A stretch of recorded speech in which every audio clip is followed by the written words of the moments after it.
It is a story the people of Isapa community in the local government area of Kwara State will never forget. Bandits stormed the Christ Apostolic Church in Eku, abducting 38 worshippers, while others reportedly lost their lives during the violent assault. Gory pictures of the church scene, sounds of bullets, members of the congregation scampering for safety.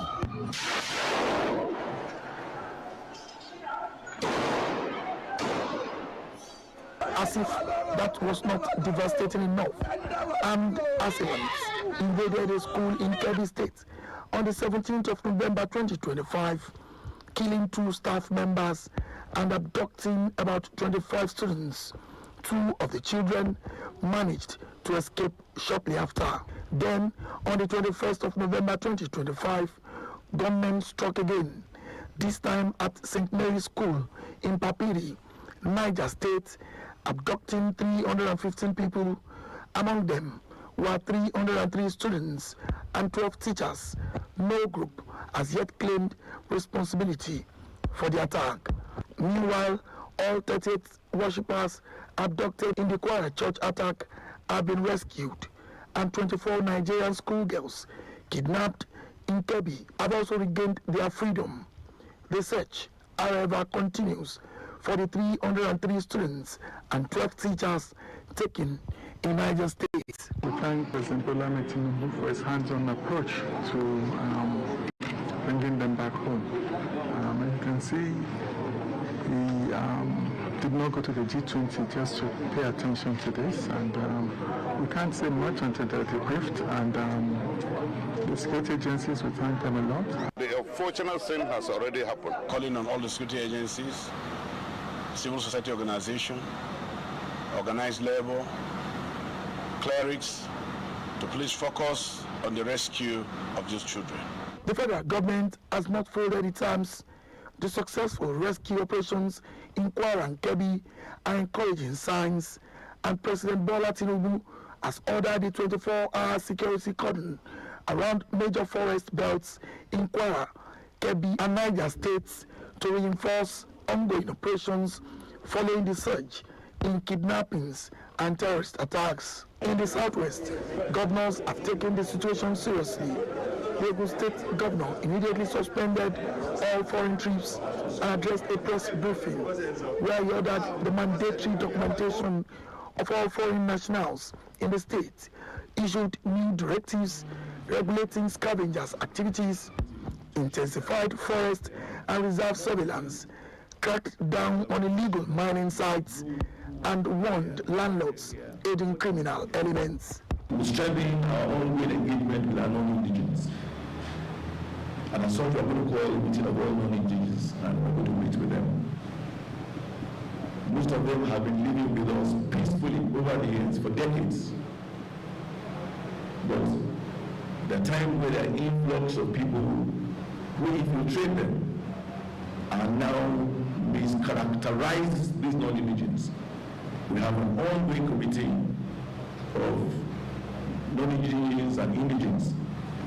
Their leadership, we're going to call that meeting sometime this week to ensure that they continue to do what we've asked them to do, which is registering any new non-indigenous that comes into the state, so we know them, we know what and why they're here and what they're doing here. Because we have got a report there are people that come from other countries and are here for no constructive reasons. Right after the briefing, the governor went into a closed-door meeting with security chiefs, issuing marching orders and placing all units on alert. We put heads together to ensure that we are proactive. We are always going to assure people that they can sleep at night. The rest of the laws and architecture, you will find out that here in the state, there is an enviable level of interagency cooperation and collaboration, and that is what has accounted for the peace that we enjoy in the state today.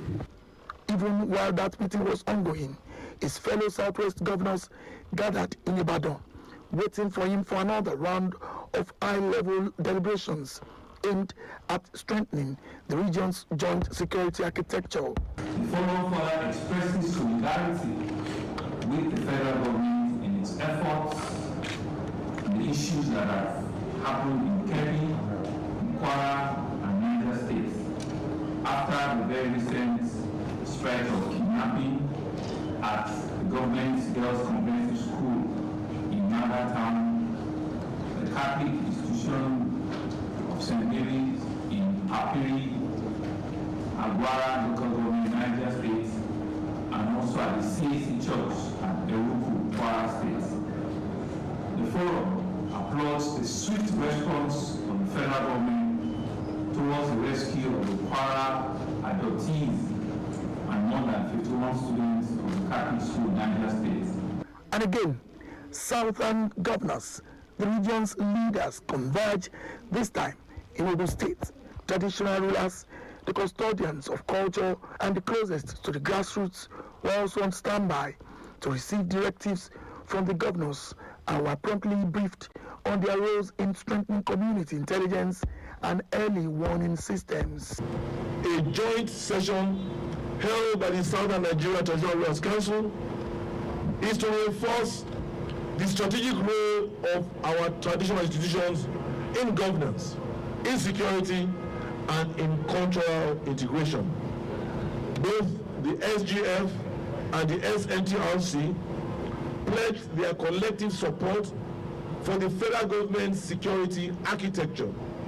The forum encouraged all member states to formally incorporate traditional rulers into their state security councils, recognizing that these institutions are the closest to the grassroots and hold critical intelligence capacities.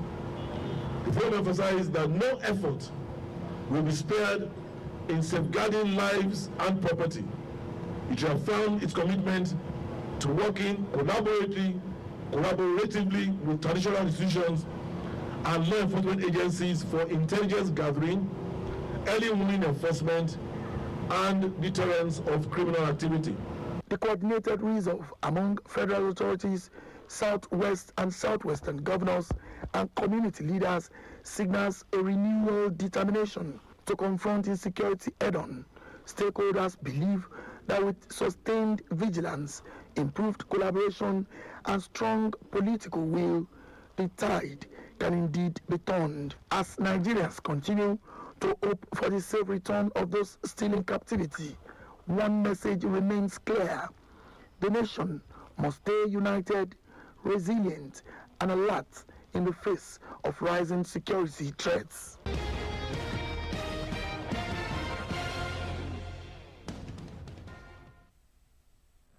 And that was Saturday Special, examining the recent security lapses and the step government is taking to nip the threat in the bud. Thank you, Bomi Adegun, for bringing this to limelight. We shall now serve you weather forecast for tomorrow.